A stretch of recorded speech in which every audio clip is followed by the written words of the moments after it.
Hello friends, welcome back to another video. In this video, I am going to be telling you about dynamic memory allocation, which functions you have to use to allocate the memory, how you can call those functions, and which header file you have to include, and some other information about dynamic memory allocation. So let's get started with including our standard input-output header file and defining main function and returning 0 at the end of the main functions.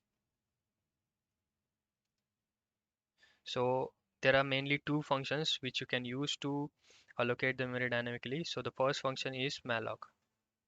So malloc stands for memory allocation. So there is another function called as calloc, which works almost similar to the malloc. So this calloc stands for continuous allocation. So by using these two functions, you can allocate the memory dynamically. So this dynamically allocated memory will be onto the heap section. So all the information about this malloc and calloc you can find onto the man page, that is man malloc. After typing this man and the function information which you want, that is we want the information for malloc, press enter, then you will see a page will appear. In this page you will see the function which we want, that is malloc, the calloc, the second function, this realloc and realloc array, and this free function. I'll tell you about this realloc and realloc array in short, and this after that I'll tell you about this free function. So whenever uh, we allocate the memory using malloc, so suppose we allocate memory for 1 byte, and after some time we feel that we want 2 bytes and not 1 byte. So at that time we can increase the dynamically allocated memory uh, using this realloc function. So we can use the same pointer and we can resize the memory using this realloc memory. So we can do we can increase the memory and we can decrease the memory using this same function, that is realloc. And this realloc array works same as realloc, but it is mainly used for arrays. But the functionality of both these functions are same. And this after that, the free function. So whenever you're done using the dynamic memory, after that you have to call this free function. So the memory which we have been using will be free, and which we can use again onto the next part of our program. So let's call the malloc function and let's allocate a memory of 1 byte. So we'll call the malloc function and we have to pass an argument, that is size of memory which we want. So first of all we want 1 byte of memory. So memory will always be allocated into uh, bytes. That is also written in the man page, that malloc function allocates size of bytes and returns a pointer to the allocated memory. So it will be returning a pointer to allocated memory. So we want 1 byte of memory and it will return a pointer, that is it has a return type of void pointer. So we have to catch that into a character pointer. So we'll catch that into a character pointer, as character will take only 1 byte. So the 1 byte memory will be allocated. We are catching into the character pointer so that we can use to store a character into it. So after that, I'll be storing a character, that is by using this value at operator. Value at ptr will be so I am now assigning a value to this ptr uh, address. So at this ptr will be storing an address, and the value at that ptr, that is this star sign indicates the value at ptr will be equal to this a. So we can check that using a printf statement, that is %c to print the character, and after that we have to give the value at ptr. So after doing this, I'll save the code and I'll compile it and I'll run it to check. So we have to compile the code using gcc main.c. So as it is giving a warning that implicit declaration of functions, it is giving an error that we have not included that the standard library function header file. So you see that all these functions are under stdlib, that is standard library header file. So we have to include that header file so it will not give an error. include standard library.h. So after that, I'll again compile it. So the spelling is wrong. The S is small. So this time it will not give an error. And after running it, you will see that it is printing A, which we were printing in this printf statement. That is the value at this value at PTR. So in this way, you will know that I'm printing this printf statement, that as we have allocated 1 byte of memory, it can only store a character and it cannot store an integer.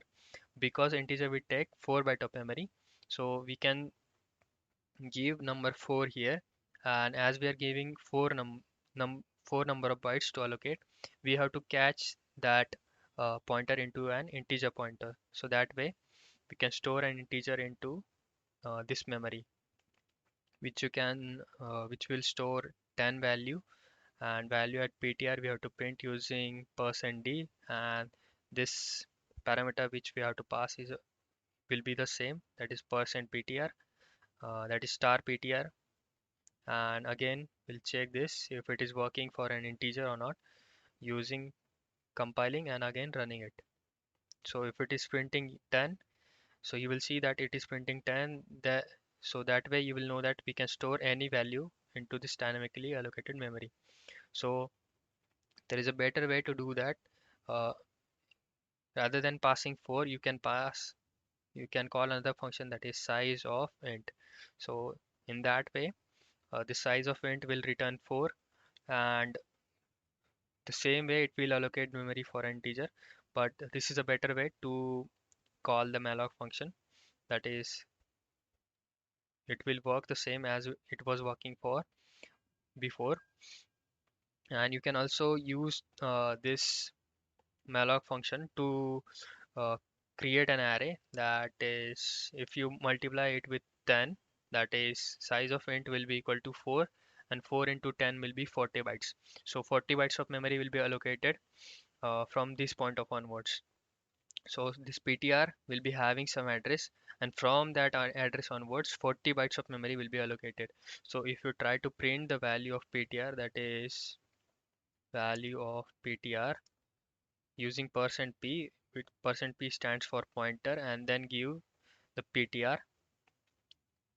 So you will see that this ptr will have an address of the pointer which has been returned by this malloc function. So if you compile the code and will run it, you will see some address will appear here. So this address has been returned by this malloc function, and from this address onwards 40 bytes of memory will be allocated, uh, and which can be used as an array. So I'll run a loop to prove the point that you can use this dynamically allocated memory uh, to store an array. That is, I'm running a for loop starting with I equal to 0, and I have to store some values to the array. So this malloc always allocates memory in continuous fashion, that from 60, that is address 60 to address 100. So I am talking in the sense of decimal points, but the address always will be in hexadecimal, as it is starting from 0x. But if it is in decimal, then from address 60 to address 100, 40 bytes of memory will be allocated. So which you can treat as an array. So we can use the index thing here, that is ptr of I. So I on the first iteration will be 0, and on the last iteration it will be 9. So from that point onwards, uh, it will be behaving as an array. So I'll use another variable, that is j, and I'll be storing j here. So this for loop is used to store some value into the array, that is memory which we have allocated dynamically. And after that, I'll use another for loop to print the value at that array if that is been stored or not. So I'm going to be using the same printf statement, and here we have to give a ptr of I, and I'll use the same printf statement to print the address also. So to print the address, we have to give again ptr of I, and we have to give address of operator, that is and. And after that, I'll save it and I'll run it again. After compiling, we have to run it again. So I have to compile it first. So I've compiled it and then I'm running it. So you will see that values at each index are increasing by 2. So I have given j++ here and j++ here again. So that's why it is increasing by 2 2. So at each index the values are increasing by 2, and the address are increasing by 4, as each index, that is each integer, is taking 4 bytes of memory. So you can use this dynamically allocated memory as an array. So you can use the calloc function also to allocate the memory dynamically, but calloc has two parameters, that is the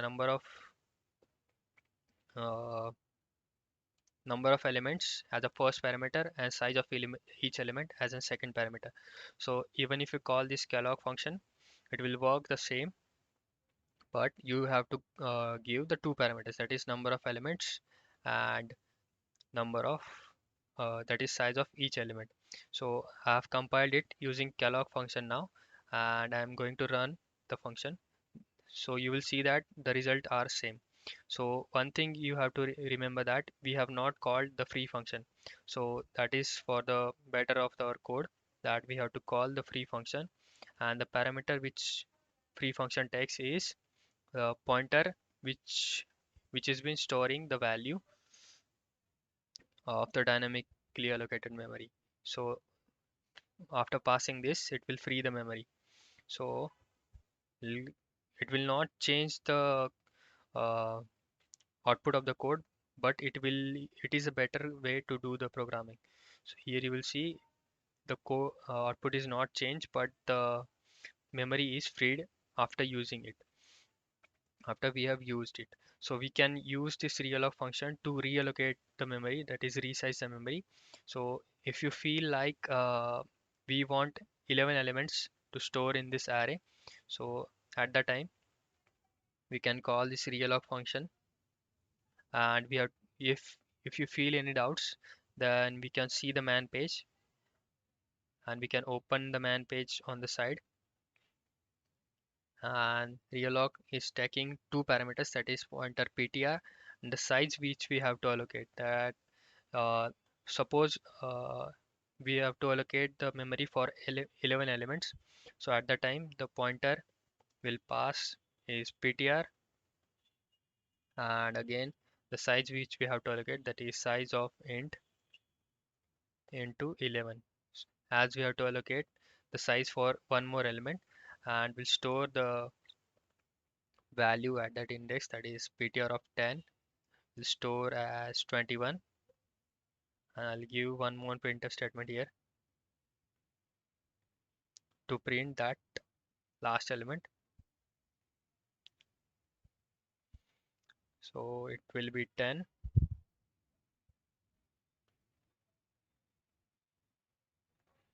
and this will be also 10. So again I'll compile it.